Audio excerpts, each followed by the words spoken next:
Because He not only created, as I said, you with the capacity to see, He's created you with the capacity to see so well. And there's no point seeing so well or having the capacity to see if there's nothing to see, right? Not only has He created this function and capacity within you, He has then created so many objects and so many things for you to see. So again, now the thanks belongs to Allah for creating objects for us to see, and the praise belongs to Allah for creating those objects with such beauty and such variance and such wonder and such artistry. Alhamdulillahi Rabbil Alameen. Praise and thanks be to Allah. Praise and thanks be to Allah. Now, if you're truly conscious of this reality,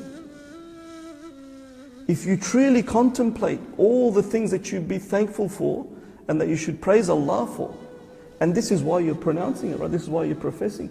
This is why you're making that proclamation of Alhamdulillah, that the praise and the thanks, all of it in its absolute belongs to Allah.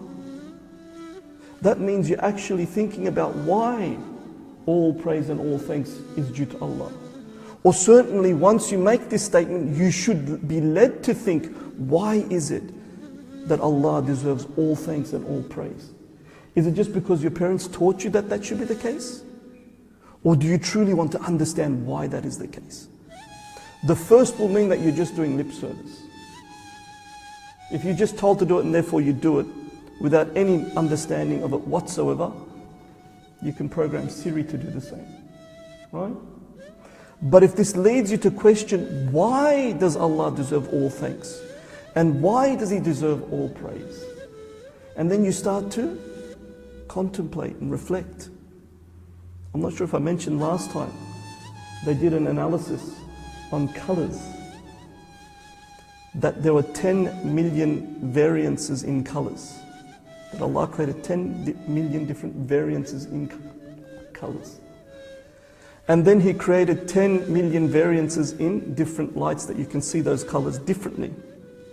And then He created 10 million different surface angles with which you can view those colors differently yet again.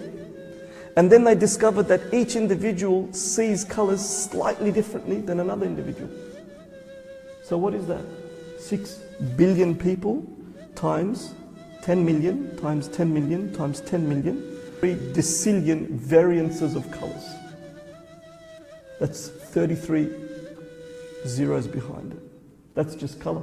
That's why Allah says if you try to enumerate His favors, never will you enumerate them. You couldn't even enumerate the number of colors in terms of each individual color as a gift.